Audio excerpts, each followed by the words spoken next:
चाचा चौधरी और साबू की बदहजमी। एक दिन साबू को बदहजमी हो गई। अरे साबू, क्या हुआ?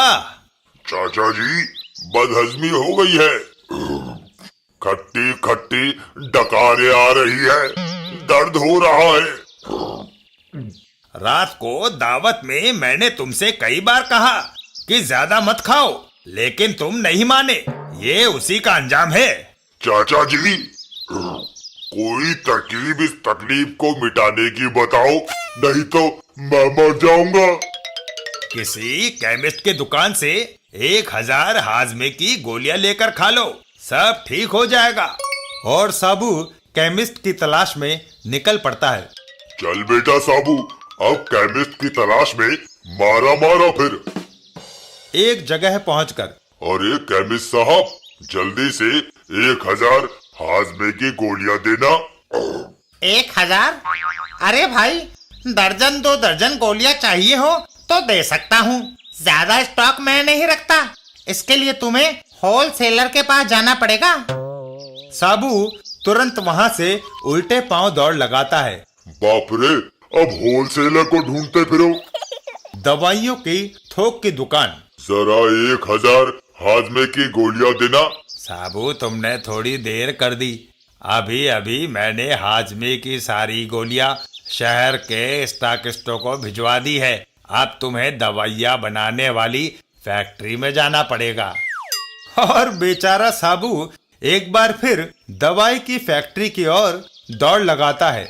दवाइयों की फैक्ट्री तो यहाँ से 10-12 किलोमीटर दूर है। जैसे ही साबू दवाइयों की फैक्ट्री पहुंचता है तो चौंक जाता है। अरे क्या हुआ भाई?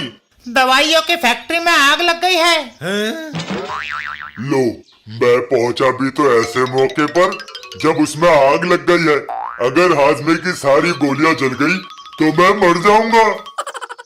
साबू दौड़कर पास की नदी के पास जाता है। गनीमत है कि पास ही नदी बहती है। साबू नदी में से ढेर सारा पानी अपने मुंह में भरता है और फैक्ट्री के पास पहुंचकर उस पर बौछार कर देता है। फैक्ट्री की आग बुझ जाती है।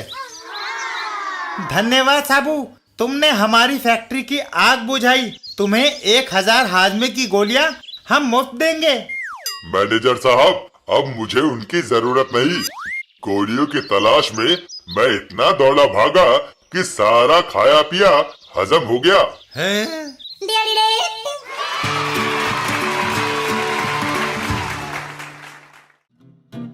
रमन और सपने। एक दिन मोगा सिंह रमन के घर पर आया।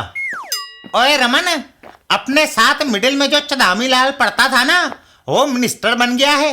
अखबार में फोटो आया है। मुझे याद है, मिडिल में फेल होने के बाद वह राजनीति में चला गया था। अगर मैं भी राजनीति में चला जाता तो मिनिस्टर ना सही, संसद सदस्य तो जरूर बन गया होता। मैंने पढ़ लिखकर सचमुच अपना कैरियर बिगाड़ लिया। मेरा एक दोस्त घर से भागकर बंबई चला गया था। आज वह सुपरहिट फिल्मी हीरो है। अगर मैं भी फिल्म लाइन में चला जाता तो आज एक कामयाब एक्टर होता। अगर मैं स्पोर्ट्स में ही चला जाता तो आज ब्रैडमैन या गावस्कर बन गया होता। कमाल है। अगर साहित्य में चला गया होता तो रविंद्रनाथ टैगोर या प्रेमचंद जैसा नाम कमाता। इन सबके बदले आज मैं क्या हूं? एक अज्ञात अकाउंट्स क्लर्क। तभी रमन की नजर अपनी घड़ी पर पड़ती है। अरे, मैं दफ्तर जाने में लेट हो गया। रमन तुरंत दफ्तर की ओर दौड़ लगाता है। भागो, वरना यह नौकरी भी जाती रहेगी।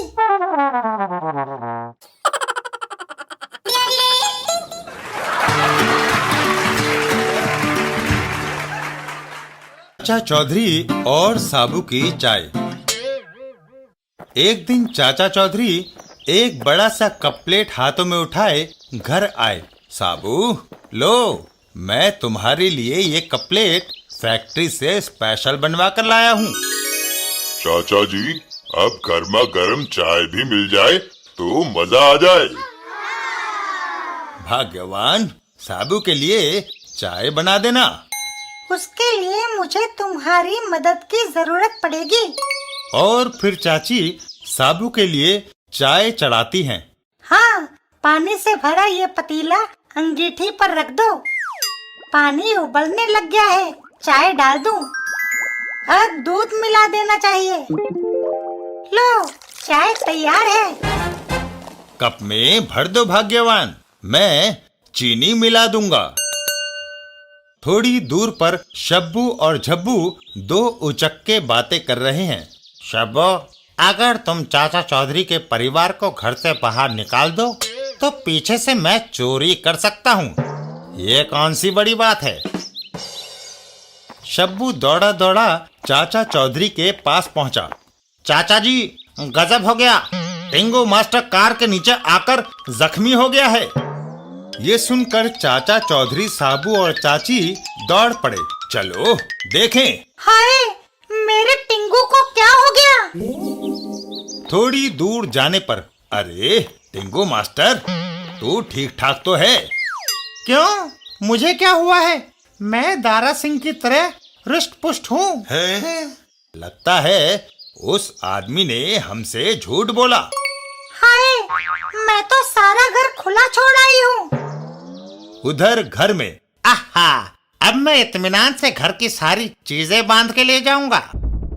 तभी झब्बू के कानों में शोर पड़ता है। वह बदमाश था, घर चलो। जल्दी से घर चलो चाची। अभी चलकर पकड़ लेते हैं उसे।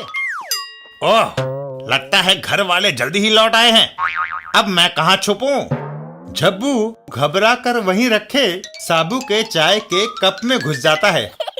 इसके अंदर छुप जाता हूँ। और गरम चाय में झब्बू डूब जाता है। ओह, मेरा सारा जिस्म झुलस गया।